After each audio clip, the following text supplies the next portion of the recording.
Ulysses S. Grant was our 18th president, who needs hardly any introduction, but I'll give one anyway. One also can't almost say his name without saying Ulysses S. Grant. The S stands for Simpson, his mother's maiden name. During his presidency, Grant prosecuted the KKK, created a civil service commission, supported rights for African Americans and Native Americans. His critics, however, would turn to his failed economic policies and the corruption of his administration. Grant himself was not corrupt, but his administration was plagued with corruption. Grant was born on April 27th, 1822, in Point Pleasant, Ohio. He was actually originally called Hiram Ulysses Grant. Grant's father was an abolitionist. Even when Grant went to high school, his teachers were abolitionists. His whole background was full of abolitionists. Grant received a normal middle class education. Grant got a commission at West Point. At first, he didn't like it, but it seemed to grow on him. He was very good with horses, but was never assigned to the cavalry. He graduated 21st out of 39 of his classmates at West Point. Grant only planned to stay in the military for 4 years. He met Juliet Dent, and they were married. Grant's parents refused to attend the wedding because Julia's father was a slaveholder. During the Mexican-American War, Grant served under Zachary Taylor and Winfield Scott. He was involved in several major battles in the war and was promoted for his bravery and his initiative. Later, Grant said that the war was immoral and unjust, and that the Civil War was divine punishment for our actions in Mexico. After the war, Grant was sent to various posts all across the country. Grant started to drink, and his superiors saw it. He was told to either straighten up or resign. Grant eventually resigned on July 31st, 1854, and returned to his family in St. Louis. Grant's civilian life was unsuccessful to say the least. He tried farming but failed. He tried selling firewood on street corners. That also failed. One Christmas, he even sold his gold watch to buy Christmas presents. Grant acquired a slave from his father-in-law, but Grant freed him. Grant eventually moved to Galena, Illinois, to work in his father's leather goods store. Grant was able to pay off his debts with the money his father paid him. When the Civil War broke out, Grant maneuvered to get the highest rank he could before rejoining the Army. He was appointed as a colonel in the Illinois militia.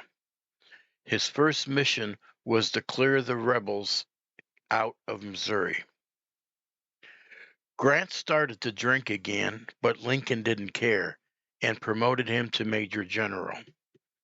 There is not time here to go into the Civil War, but just to say on April 9th, 1865, Lee surrendered to Grant at the Appomattox Courthouse. Grant and his wife were invited to join Lincoln at Ford's Theater the night that Lincoln was assassinated. Grant refused because he had other commitments. Grant remained the commander of the Army after Lincoln's death and was later promoted to a newly created rank of General of the Army of the United States.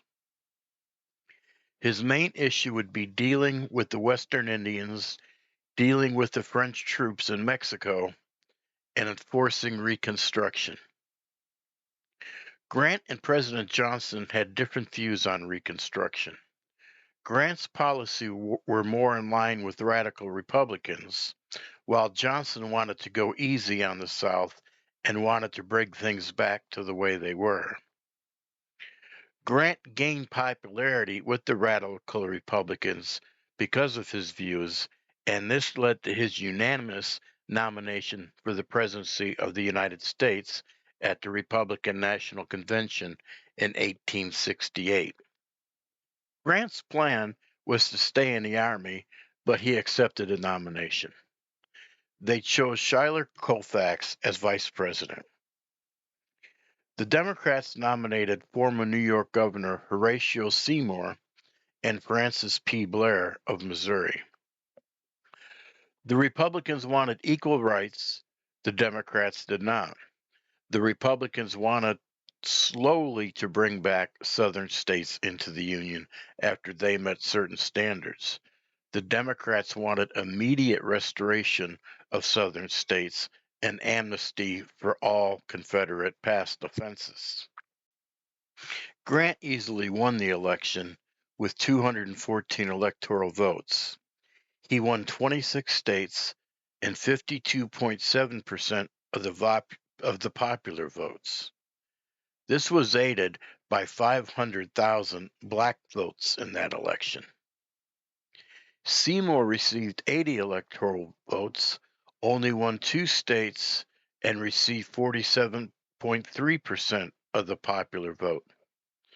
Seymour actually won the majority of the white votes, however. Grant was now the president at 46 years old, the youngest up to that date. Grant initially appointed Sherman to replace him as the commander of the Army and gave him control over the War Bureau's chiefs. But when the Secretary of War complained, Grant withdrew his order, and this would damage his and Sherman's relationship. Grant was for rights for black citizens and women and Native Americans. He wanted to limit religious indoctrination in schools, stating that schools were for everyone. Grant prosecuted Mormon polygamists in the Utah territories. Under Grant, the Union was restored, and blacks were even now serving in Congress for the first time. Under Grant, the power of the Ku Klux Klan was virtually destroyed. However, during Grant's second term, many of these gains were subsiding as the Democrats took control of Congress. The decline was also aided by a depressed economy and a growing number of scandals in Grant's administration. Due to Grant's limited knowledge of the economy and corruption within his administration, the economy declined due to poor decisions and special interest access. In foreign policy, there wasn't really that much going on. A treaty was signed with Britain concerning compensation for a Southern warship that was built in Britain in violation of the Neutrality Treaty. Grant tried to obtain the Dominican Republic, but failed. Grant again would easily win the election of 1872, receiving 286 electoral votes and 56.6% of the popular vote. The Liberal Republicans, a new party that was formed in dissatisfaction with the original Republicans, allied with the Democrats and ran Horace Greeley, a former representative from New York and a newspaper editor. He received 66 electoral votes and won 43.8% of the popular votes. A few other parties received less than 3% of the vote. Horace Greeley's vote in the Electoral College would be invalidated because he died before the Electoral College met. Congress began investigation into Grant's corrupt administration. Again, Grant himself was not corrupt, but his administration was. It was out of control. Hundreds were fired. It was like the entire government was riddled with corruption. Why one non-corrupt man oversaw it. Due to the corruption, Grant did not run for a third term. After Grant's presidency, Grant toured Europe and Asia. Grant silently tried to run for president again, violating the three-term rule. The convention, however, did not pick him. Grant was running out of money, and his wealthy friends bought him a house in New York City. He lost the little he had on bad investments. Congress restored his rank as a general of the Army with full pensions. Presidents did not get pensions until the late 1950s. Grant also wrote some articles about the Civil War to help his finances. Grant was diagnosed with throat cancer, but before dying, he finished his memoirs. This would leave his wife to receive $450,000, $15 million in today's money. Grant died on July 23rd, 1885, less than a week after finishing his book. Over 1 million people attended his funeral, and events were held all across the country. Tens of thousands of people attended. He would finally be laid to rest in Grant's tomb, the largest mausoleum in North America. Grant was one of our poorest presidents, and he would even lose what little he had just before his death. His memoirs, however, would leave his wife and family over $15 million in today's money. If you like this video, please hit the like button and subscribe. Thanks for listening.